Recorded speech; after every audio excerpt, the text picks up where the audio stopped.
শুধু অস্ত্র নিয়ে শত্রুর ওপর ঝাঁপিয়ে পড়ায় যুদ্ধ নয়, যুদ্ধ জয়ের পেছনে থাকে অনেক নীরব আত্মত্যাগের গল্প।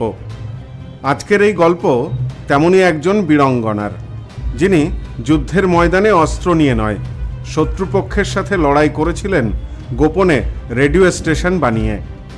গোয়ার স্বাধীনতা সংগ্রামের এক অসামান্য অধ্যায়ের নাম লিবিয়া লোবো সরদেসাই। সম্প্রতি 102 বছর বয়স পূর্ণ করা এই অকুতভয় নারী পর্তুগিজ শাসনের বিরুদ্ধে কোনো অস্ত্র দিয়ে নয়, বরং একটি গোপন রেডিও স্টেশনের মাধ্যমে লড়াই করেছিলেন। তার এই লড়াই অনুপ্রেরণা যোগাবে অন্যদেরকেও। যে লড়াইয়ের প্রতিটি পদে ছিল রোমাঞ্চকর এবং কঠিন লড়াইয়ের গল্প। 1924 সালের 25শে মে গোয়ার পোরভোরিমে জন্মগ্রহণ করেন লিবিয়া। ছোটবেলাতেই তার পরিবার বম্বেতে, বর্তমান মুম্বাইতে চলে আসে।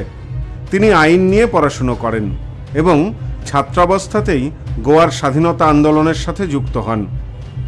1954 থেকে 55 পর্তুগিজ বাহিনী যখন গোয়াতে শান্তিপূর্ণ সত্যাগ্রহীদের ওপর নির্মম আক্রমণ চালায়, তখন লিবিয়া এবং তার সঙ্গীরা বুঝতে পারেন যে গোয়ার জনগণের কাছে সঠিক খবর পৌঁছানো এবং তাদের মনোবল ধরে রাখা অত্যন্ত জরুরি। 1955 সালে লিবিয়া তার ভবিষ্যৎ স্বামী বামন সরদেসাই এবং নিকোলাও মেনেজেসের সাথে শুরু করেন এক দুঃসাহসিক অভিযান। পর্তুগিজদের চোখ এড়িয়ে তারা মহারাষ্ট্রের সীমান্তে আম্বলিঘাট এবং পরবর্তীতে কর্ণাটকের ক্যাসেল রকের ঘন জঙ্গলে ঘাঁটি গাড়েন। সেখানেই তারা প্রতিষ্ঠা করেন একটি আন্ডারগ্রাউন্ড রেডিও স্টেশন, যার নাম দেওয়া হয় ভয়েস অফ ফ্রিডম। জঙ্গলটি মোটেও নিরাপদ ছিল না, ছিল বিষাক্ত সাপ এবং জোঁকে ভরা। গামবুট পরে কাজ করার পরেও জোঁকের কামড়ে তাদের পা থেকে রক্ত ঝরত। লিবিয়া পরবর্তীতে স্মৃতিচারণ করে বলেন, আমাদের ওপর কোনো বন্দুকের গুলি চলেনি ঠিকই, কিন্তু ওই জঙ্গলে 6 বছরে আমরা প্রচুর রক্ত ঝরিয়েছি। সম্প্রচার ও ছদ্মবেশ ধারণ করে পর্তুগিজদের রীতিমতো তাক লাগিয়ে দিয়েছিল। পর্তুগিজদের কড়া সেন্সরশিপ ফাঁকি দিয়ে তারা প্রতিদিন রেডিওর মাধ্যমে গোয়ার জনগণের কাছে বাইরের বিশ্বের খবর পৌঁছে দিতেন। লিবিয়া কঙ্কানি ভাষায় এবং বামন সরদেসাই পর্তুগিজ ভাষায় সম্প্রচার করতেন খবর। পর্তুগিজদের হাত থেকে বাঁচতে লিবিয়া বিমল নাদকর্মী ছদ্মনাম ব্যবহার শুরু করেন। তার এই দীর্ঘ ও দুর্গম লড়াই সফলতার মুখ দেখে 19 ডিসেম্বর 1961 সালে। ভারতীয় সেনাবাহিনী অপারেশন বিজয়ের মাধ্যমে গোয়াকে 450 বছরের পর্তুগিজ শাসন থেকে মুক্ত করে।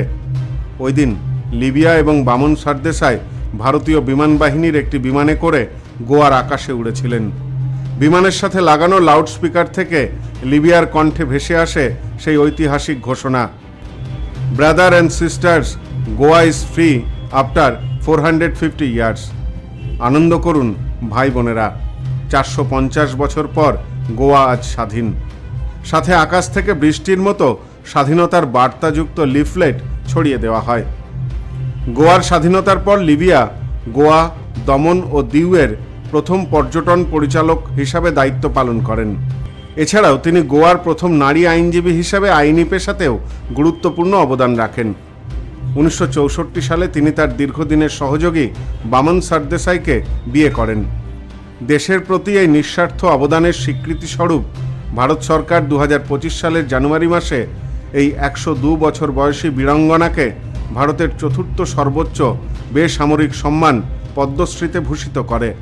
তার স্বামী বামন সরদেসাই 1952 সালে এই সম্মান পেয়েছিলেন। লিবিয়া লোবো সরদেসাইয়ের জীবনের এই গল্প শুধু ইতিহাসের পাতায় সীমাবদ্ধ নয়, এটি সাহস, প্রখর বুদ্ধিমত্তা এবং দেশপ্রেমের এক অনবদ্য দৃষ্টান্ত হয়ে থাকবে গোটা দেশবাসীর কাছেই। Bureau report, news no man's land. Sampriti guest house, hotel and restaurant. সমস্ত আধুনিক সুবিধাযুক্ত AC double bedroom, standard double bedroom, twin bedroom, deluxe double bedroom. আমাদের হোটেলেই রয়েছে বাঙালির খাবার সহ মাল্টি কুইজিন রেস্টুরেন্ট। শহরের মধ্যে অথচ সম্পূর্ণ নিরাপদ পরিবেশে থাকা খাওয়ার একমাত্র ঠিকানা Sampriti guest house hotel and restaurant, Chakdah road, টবাজার, বনগাঁ। ফোন 03215257603।